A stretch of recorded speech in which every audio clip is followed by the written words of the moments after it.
Livro de Esdras, capítulo 5, versos de 1 a 5. Diz assim a palavra de Deus. Ora, os profetas Ageu e Zacarias, filho de Ido, profetizaram aos judeus que estavam em Judá e em Jerusalém, em nome do Deus de Israel, cujo espírito estava com eles. Então se dispuseram Zorobabel, filho de Sealtiel, Jesua, filho de Josadaque, e começaram a edificar a casa de Deus, a qual está em Jerusalém, e com eles os referidos profetas de Deus, que os ajudavam. Nesse tempo, veio a eles Tatenai, governador daquém do Eufrates, Setar-Bozenai e seus companheiros, e assim lhes perguntaram: quem vos deu ordem para reedificardes esta casa e restaurardes este muro? Perguntaram-lhe mais: e quais são os nomes dos homens que constroem esse edifício? Porém, os olhos de Deus estavam sobre os anciãos dos judeus, de maneira que não foram obrigados a parar, até que o assunto chegasse a Dario e viesse resposta por carta sobre isso. Amém? Eu quero meditar com vocês, à luz desse texto bíblico, sobre o seguinte tema: enfrentando o desânimo espiritual. Enfrentando o desânimo espiritual. E o desânimo espiritual pode ter muitas causas. Pode ter causas físicas, como aconteceu com Moisés, como aconteceu com Elias. Eles estavam esgotados fisicamente, como consequência disso, eles também ficaram esgotados espiritualmente. Mas às vezes as causas do nosso desânimo espiritual são emocionais. Nós temos muitas vezes na igreja decepção com pessoas, decepção com o pastor da igreja, decepção com os irmãos da igreja. Há muitas pessoas que estão feridas, magoadas, machucadas, e por causa de acidentes de relacionamento, a pessoa se desanima espiritualmente. Mas, irmãos, a pior situação é o desânimo espiritual. É quando nós deixamos de orar, é quando nós deixamos de ler a Bíblia, é quando a gente vem para a igreja sem ânimo, sem vibração espiritual. A gente leva a vida cristã sem profundidade, sem compromisso, sem seriedade com Deus. A gente está espiritualmente esgotado. E esse texto vai nos dar o pano de fundo também, alguns princípios espirituais, como reverter essa situação de desânimo espiritual. E eu quero, como diz o pastor Hernandes, a guisa de introdução, colocar para você aqui uma coisa que eu chamo a sua atenção, porque isso é muito sério. Veja lá no capítulo 4 de Esdras, versos 4 e 5. Esdras, capítulo 4, versos 4 e 5. O que é que diz aí na sua Bíblia? Então, as gentes da terra desanimaram o povo de Judá, inquietando no edificar. Alugaram contra eles conselheiros para frustrarem o seu plano. Todos os dias de Ciro, rei da Pérsia, até o reinado de Dario, rei da Pérsia. Preste atenção. Aqui nós temos o fato de que forças espirituais são levantadas no mundo espiritual, usando circunstâncias, usando pessoas, usando situações para nos desanimar espiritualmente. Há uma luta espiritual. Há uma batalha espiritual dentro de nós. Todas as forças do mal, elas conspiram. E é por isso que o apóstolo Paulo diz que a nossa luta não é contra a carne, nem contra o sangue, mas contra principados e potestades nas regiões celestes. O pastor Rick Warren, que escreveu aquele livro, Uma Vida com Propósito, um homem que tem sido usado por Deus grandemente no mundo todo. Perguntaram para ele, pastor Rick Warren, quando é que o senhor sente desânimo espiritual? Ele diz, toda segunda-feira. Toda segunda-feira, quando eu volto para a igreja, que eu tenho que começar a semana na igreja, me dá uma vontade de desistir, me dá uma vontade de assinar minha carta de demissão, me dá vontade de largar tudo que eu estou fazendo. Tudo que eu estou fazendo. Sem contar, meus amados irmãos, que nós somos alvos do inimigo. Uma palavra maldita, uma colocação mal feita, muitas vezes nos fere, nos desanima, e a gente usa isso. E o diabo usa isso para alimentar dentro de nós ressentimentos, tristezas, e diz, eu não vou mais me dedicar a Deus, eu não vou mais trabalhar na igreja, eu não vou mais servir a Deus na igreja, eu estou desanimado. Esse texto, do capítulo 4 para o capítulo 5, diz que a obra ficou parada durante 16 anos. 16 anos o povo ficou desanimado espiritualmente. Quem nessa noite aqui, fecha os olhos aí, quem aqui nessa noite está desanimado espiritualmente? Desanimado. Desanimado espiritualmente. Se Deus fizer uma radiografia da sua alma, Ele vai encontrar alegria no seu coração nessa noite. Vai encontrar prazer, alegria em servir ao Senhor. Você está servindo ao Senhor com alegria, com satisfação. Você está vibrando com as coisas de Deus. Alegrei-me quando me disseram, vamos à casa do Senhor. Você sente isso? O texto vai nos mostrar que o povo não estava sentindo isso. E aqui nós temos 4 argumentos no texto bíblico. Como reverter essa situação de desânimo para nós termos ânimo espiritual. Vamos ler o versículo 1 do capítulo 5, vamos lá? O que é que diz aí? Ora, os profetas Ageu e Zacarias, filho de Ida, profetizaram aos judeus que estavam em Judá e em Jerusalém, em nome do Deus de Israel, cujo Espírito estava com eles. Presta atenção. O primeiro passo para nós revertermos um desânimo espiritual é nós escutarmos o que Deus está falando conosco através da sua palavra. Então, em nome de Jesus nessa noite, escuta o que Deus vai falar para o seu coração nessa noite. E veja bem, que aqui não é palavra de homem. Deus está usando 2 profetas, Ageu e Zacarias. Eu queria que você fosse para o livro desses profetas, está lá. Está lá, os 3 profetas da reconstrução. Ageu, Zacarias e Malaquias. Não foi a palavra desses homens, a mera palavra, mas esses homens, no contexto aqui, eles eram profetas de Deus. A palavra de Deus vinha através da boca deles. E essas profecias e essas mensagens que eles falaram ao povo de Israel para animar o povo, para tirar o povo do desânimo, foi registrado pelo Espírito Santo de forma inspirada, está lá nos livros que têm os seus nomes, Ageu e Zacarias. Escutar Deus pela sua palavra. Primeiro porque a palavra de Deus, ela confronta o nosso pecado. Se você for lá para Ageu, capítulo 1, você vai descobrir claramente que a palavra de Deus nos confronta. E o livro de Ageu, capítulo 1, diz assim no versículo 2, assim fala o Senhor dos Exércitos. Esse povo diz, não veio ainda o tempo em que a casa do Senhor deve ser edificada. Veio, pois, a palavra do Senhor por intermédio do profeta Ageu, dizendo, acaso é tempo de habitardes vós em casas apaineladas, enquanto essa casa permanece em ruínas? Veja que esse Ageu está sendo usado por Deus para confrontar o povo, porque o povo estava cuidando dos seus interesses, cuidando dos seus negócios.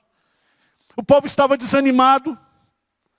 A casa de Deus, a obra de Deus, O trabalho de Deus não estava na agenda diária do povo, porque o povo estava ocupado com as suas coisas. E meus amados irmãos, se nós não formos confrontados todos os dias pela palavra de Deus, o nosso coração seca, a nossa vontade de orar vai-se embora, nós ficamos vulneráveis às tentações, aos pecados. A palavra de Deus, ela é restauradora para a nossa alma. É a palavra de Deus que nos anima, que nos fortalece. A palavra de Deus confronta o nosso pecado. Mas eu queria que você abrisse lá em Zacarias, capítulo 1, versículo 3, para você entender o que o povo estava ouvindo pela boca de Zacarias. Zacarias, capítulo 1, versículo 3. Está com a Bíblia aberta, lê comigo. O que diz aí? Portanto, dize-lhes, assim diz o Senhor dos Exércitos, tornai-vos para mim, diz o Senhor dos Exércitos, e eu me tornarei para vós outros, diz o Senhor dos Exércitos. Irmãos, isso é muito sério. Deus estava com o povo, mas o povo estava longe de Deus. E é através dessa palavra aqui, que não somente confronta o nosso pecado, mas é essa palavra que produz arrependimento. Essa palavra que quebranta o coração. Essa palavra que restaura a alma, que ilumina os olhos. Veja lá, no final do capítulo de Zacarias, Deus convidando o povo, chamando o povo. Deus convocando o povo. E eu queria que você entendesse, a partir do versículo 10, do capítulo 12. Zacarias 12, 10, e sobre esta casa, casa de Davi, sobre os habitantes de Jerusalém, derramarei o espírito da graça e de súplicas. Olharão para aqueles a quem traspassaram, plantaleão como planteia por um indigente e chorarão por ele. Como se chora amargamente pelo primogênito. Irmãos, que coisa extraordinária. Diz que todas as famílias, cada família à parte, suas mulheres à parte, todos se quebrantaram diante de Deus em arrependimento. Você quer ser animado nesta noite? Nós temos aqui o sacramento da Santa Ceia. Você pode olhar para Cristo nessa noite, você pode se quebrantar diante dele. E o sangue de Jesus Cristo vai purificar o seu coração. Você vai ter novamente a alegria da salvação. Você vai ter novamente prazer nas coisas de Deus. Você vai sentir a força de Deus tocando sobre a sua vida. E é tão interessante que essa palavra de Deus poderosa, ela não somente confronta o nosso pecado, nos leva ao arrependimento, mas essa palavra também, ela reorienta as nossas prioridades. Eu nunca vi uma resposta tão pronta de uma mensagem profética quanto a resposta das mensagens que o profeta Ageu pregou. O profeta Ageu pregou e o povo disse, nós vamos obedecer. O que significa? Buscai, pois, em primeiro lugar o reino de Deus e a sua justiça, e todas as demais coisas vos serão o quê? Acrescentadas. Deus é a prioridade da minha vida. Deus é o centro da minha vida. Deus é o projeto da minha vida. Todas as outras coisas devem estar colocadas debaixo do senhorio de Deus. E o povo toma essa decisão.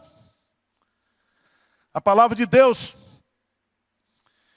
ela também revela-nos, mostra-nos como nós podemos agradar a Deus, como nós podemos fazer essa vontade de Deus.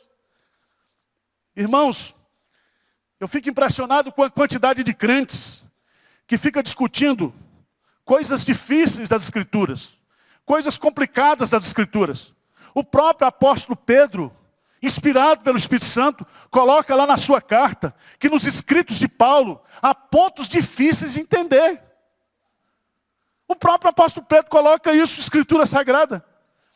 E tem gente que fica discutindo. E aí, um grande pensador cristão diz, minha gente, o problema na vida cristã não é descobrir, não é buscar resposta daquelas coisas que eu não sei, mas é colocar em prática aquilo que eu já sei, está revelado na palavra, está claro.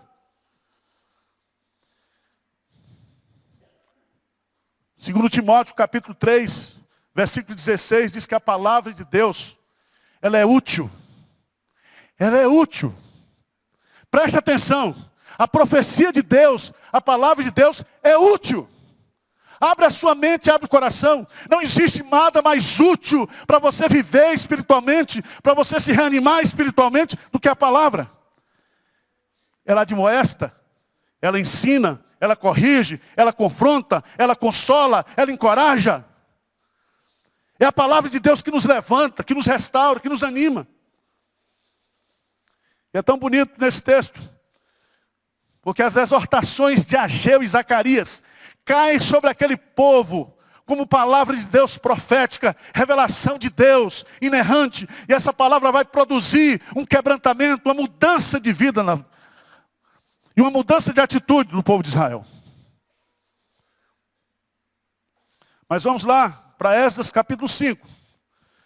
Versículo 1. Como reverter essa situação de desânimo? Primeiro, escutando Deus por meio da sua palavra. Segundo lugar, vamos ver aí no versículo 2. O que é que diz? O que é que diz no versículo 2? Então se dispuseram Zorobabel, filho de Sealtiel, e Jesua, filho de Josadaque, e começaram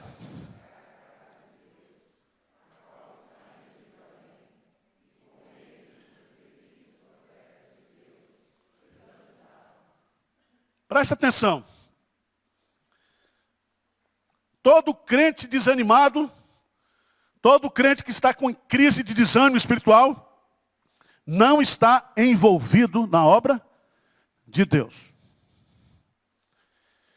E o que o texto vai nos ensinar aqui, é que nós precisamos escutar a voz de Deus, e precisamos voltar a trabalhar para o Senhor. Colocar a mão na massa. Preste atenção, meu irmão. Você, quando foi convertido pelo Espírito Santo, você foi inserido no corpo, você foi batizado no corpo. E o corpo, que é a igreja, para funcionar, para crescer, para se desenvolver, precisa do seu trabalho, do seu esforço, da sua participação. E é tão interessante, porque o desânimo espiritual faz com que o crente ele se torne uma pessoa autofocalizada. O foco dele não é Deus, o foco dele não é a igreja, o foco dele não é missões, o foco dele é ele. Eu me amo, eu me adoro, eu não posso viver sem mim. Pode observar, quando você está desanimado, tudo que você fala é eu. Você é o centro do universo. Todo crente, quando está desanimado, nós nos enchemos não somente de alto, foco, mas também a gente se enche de autopiedade. A gente começa a ter pena da gente. A gente começa a achar que nós estamos fazendo demais, que a gente está sofrendo demais. É tão interessante isso. Quando Elias estava desanimado, esgotado, deprimido, ele chega para Deus e diz: Senhor, me mata porque eu estou só. Não tem mais ninguém. Só eu sou crente. Só eu sou bom. E esses crentes bons de hoje, eles estão tudo desigrejados, porque não tem igreja boa para mim. Eu sou o cara. Eu sou o espiritual. Eu sou e me basta. Eu posso ser crente sozinho. Não, meu irmão. Não, senhor. Você está desanimado? Qual é o seu ministério na igreja? O que é que você está fazendo para Deus? O que é que você faz para Deus fora da igreja? Quais são os ministérios que vocês estão envolvidos? O que é que você está contribuindo para a obra de Deus? Preste atenção. Às vezes a gente passa por crise, por dificuldades, mas do ponto de vista prático, só o fato da gente ter o compromisso e a obrigação, às vezes você vem arrastado, puxado para a igreja, mas você ouve uma palavra, você ouve uma mensagem, você ouve um louvor, você participa do culto, você recebe o abraço de um irmão. Porque a igreja, tem gente ruim, mas a igreja é onde Deus ordena a sua bênção. É na comunhão, é na unidade, é no companheirismo, é na solidariedade. Deus ordena a sua bênção quando nós estamos unidos como irmãos. Volta a trabalhar, meu irmão. Volta a trabalhar. Quantas pessoas estão envolvidas aqui com o ministério da igreja? Levanta a mão, só para eu ver. Quem está trabalhando para Jesus hoje? Ixi, o desemprego está grande aqui.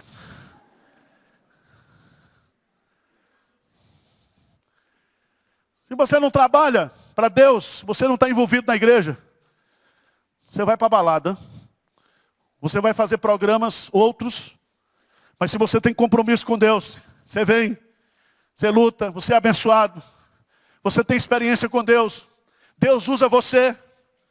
Se você está com motivação certa, se você está com o coração focado em Deus, em servir ao Senhor, pode ter certeza que você será animado.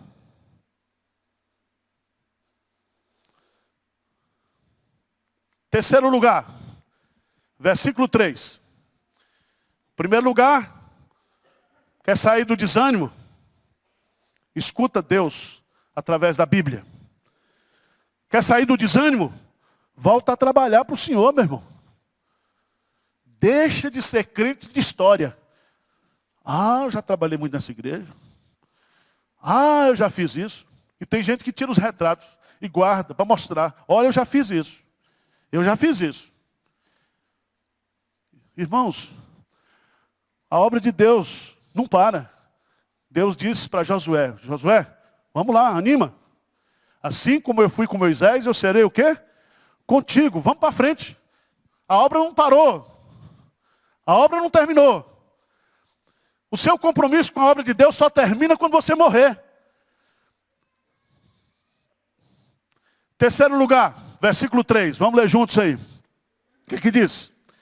Nesse tempo, vem a eles Tatenai, governador daquele do Eufrates, e Setar-Bozenai e seus companheiros, e assim lhes perguntaram: quem vos deu ordem para reedificardes essa casa e restaurardes este muro? Presta atenção. Se você quer reverter essa situação de desânimo, persevere em meio à oposição, às críticas, às dificuldades. Irmãos, quando você diz assim, eu vou trabalhar para Deus, eu vou me consagrar a Deus, eu vou servir ao Senhor, começa a oposição. Você que é mulher, crente, seu marido vai dizer, virou barata de igreja agora? Leva a cama para lá, vai dormir lá. E o negócio começa dentro de casa. Você começa a enfrentar dificuldades, problemas. Você começa a passar por problemas do trabalho. Você começa a ser convidado e a ter uma agenda que vai prejudicar a sua agenda com Deus, só porque você assumiu um compromisso com Deus. Por isso que Jesus Cristo diz, quem tem posto a mão no arado não pode olhar. Não está dizendo que você não quer, não. Não pode. Se você olhar para trás, meu irmão, você não vai. Se você olhar para as dificuldades, se você olhar para as circunstâncias, você não vai. Você não serve a Deus. E é tão interessante isso. J. Parker, ele diz que os olhos do inimigo e os olhos de Deus estão sobre nós em tudo que nós fazemos na vida. Presta atenção. Existe um Big Brother espiritual na sua vida. Um é o capeta que faz, o outro é Deus que faz. Cada passo que você dá, cada decisão que você toma, cada compromisso que você assume, o diabo está vendo e o Senhor está vendo. E Deus vê e Ele conhece o nosso íntimo, Ele conhece as nossas motivações, Ele conhece o nosso ser, Ele sabe. Ele sabe que o diabo está ao nosso redor, rugindo como leão, para nos detonar, para nos prejudicar.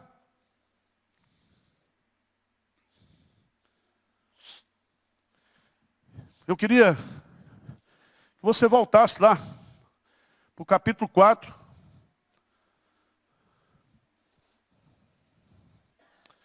Os inimigos fazem parar a construção do templo. E como é que eles fizeram isso? Além de consultar os conselheiros para desanimar o povo, para criticar o povo, para dizer que aquilo que eles estavam fazendo era errado, eles usaram agora o poder governamental. Surge um cara lá, escreve uma carta endereçada ao rei Artaxerxes. E é tão interessante isso. No versículo 12, versículo 12 a 16, diz assim: teus servos, os homens daquém do Eufrates, e em tal tempo, seja do conhecimento do rei, que os judeus que subiram de ti, vieram a nós a Jerusalém. Eles estão reedificando aquela rebelde e malvada cidade, e vão restaurando os seus muros e reparando os seus fundamentos. Veja que eles estão denegrindo a obra que está sendo feita, obra de Deus. Saiba ainda, o rei, que se aquela cidade se reedificar e os muros se restaurarem, eles não pagarão os direitos, os impostos e os pedágios, e assim causarão prejuízo o quê? Ao rei. Cada investida que a igreja faz na Cracolândia e uma vida é salva, isso faz com que o diabo, o rei da maldade, fique furioso. Toda igreja que é plantada, todo missionário que a gente envia, toda vigília que acontece aqui, todo culto de oração às 6:30, tudo que a igreja faz do ponto de vista espiritual, para o crescimento, para buscar a Deus, isso não tem aprovação dos nossos inimigos. Eles estão lutando, tentando nos desanimar, impedir que a gente faça a obra. Outro dia um irmão falou: pastor Arival, essa igreja de Pinheiros não quer orar. Vamos acabar com esse negócio de vigília sexta-feira, vamos botar uma vez só por mês. E eu falo: meu irmão, ainda que venha sozinho para cá, nós vamos perseverar. Nós vamos perseverar.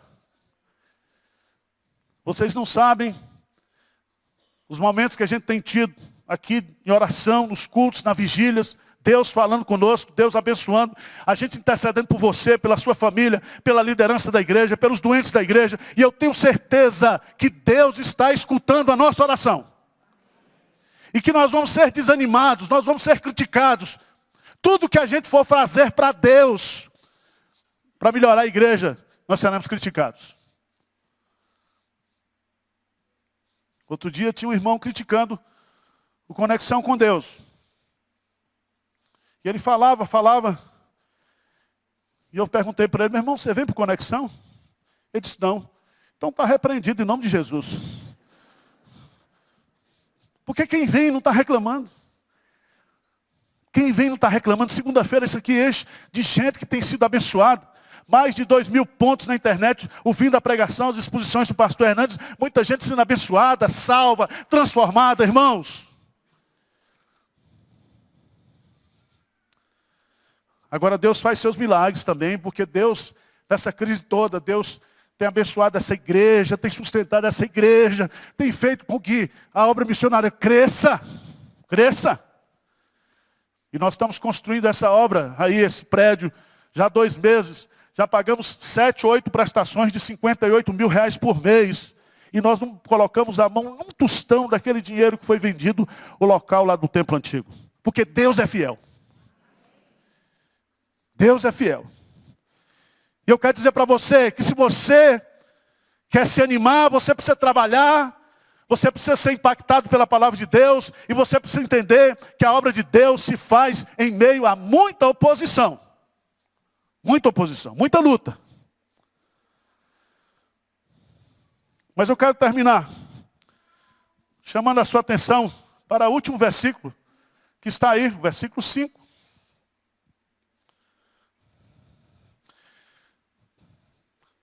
Versículo 4, vamos ler junto, 4 e 5. Perguntaram-lhe mais: e quais são os nomes dos homens que constroem esse edifício? Porém, os olhos de Deus estavam sobre os anciãos dos judeus, de maneira que não foram obrigados a parar, até que o assunto chegasse a Dario, e viesse resposta por carta sobre isso. Quais são os nomes dos homens que constroem esse edifício? Não são os homens que constroem, é Deus que constrói. Não são os nomes, é o nome. O nome pelo qual, ou diante do qual, todo joelho se dobrará e toda língua confessará que Ele é Senhor. E aqui entra o quarto princípio para animar você. Você precisa escutar a palavra de Deus. Você precisa voltar a trabalhar na obra de Deus. Você precisa perseverar, trabalhando, lutando, servindo em meio à oposição. E você precisa confiar. Porque não é você que faz a obra, mas é Deus que faz a obra. Ele faz a obra através de nós. Em nós e apesar de nós. Ele faz a obra. O nosso Deus, Ele não é o Deus que é servido por mãos humanas. Pelo contrário, Ele é o Deus que trabalha para aqueles que nele esperam. O povo que conhece o seu Deus será forte e ativo. Porque não é o povo que trabalha. É Deus que opera em nós, tanto o querer quanto o realizar. Se você está vindo para a igreja de Pinheiros, ouvindo as mensagens, é Deus que está trazendo você. Se nós estamos tendo os recursos para fazer a obra, é Deus que diz através de Ageu, minha é a prata e meu é o ouro. A obra de Deus, ela não é feita pela força humana, é Deus que faz. Eu queria que você entendesse o que está no texto, no versículo 15 do capítulo 6.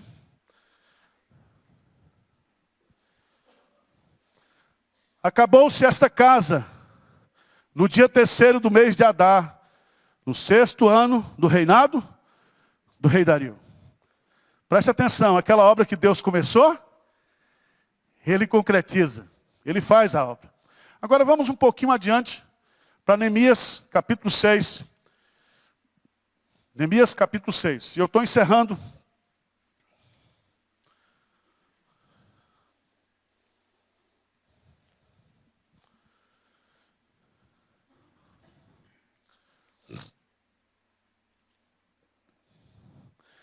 Versículo 15 e 16. 6, 15 e 16. Vamos ler juntos? Vamos lá? Acabou-se, pois, o muro aos 25 dias do mês de Elu, em 50. Sucedeu que, ouvindo todos os nossos inimigos, temeram todos os gentios, nossos circunvizinhos, e decaíram muito no seu próprio conceito, porque reconheceram que por intervenção de nosso Deus é que fizemos, amém. É por intervenção de Deus que a obra dele é feita. Jesus disse, sem mim, nada podeis fazer. É Ele que faz tudo. É Ele que nos sustenta, é Ele que nos opera em nós o querer, o realizar, o efetuar. É Ele que faz tudo, irmãos. Por isso que toda honra, toda glória, seja dada a Ele para sempre e sempre. Amém? Então, por favor, anime-se nessa noite. Sai desse casulo aí de desânimo. Pede o Espírito Santo para libertar você dessas coisas que você está aí dentro de você. Ah, pastor Arival, eu já trabalhei muito, estou muito velho. Tá bom, meu irmão, você está velho, morra logo. Morra. Desocupa. Desocupa, meu irmão.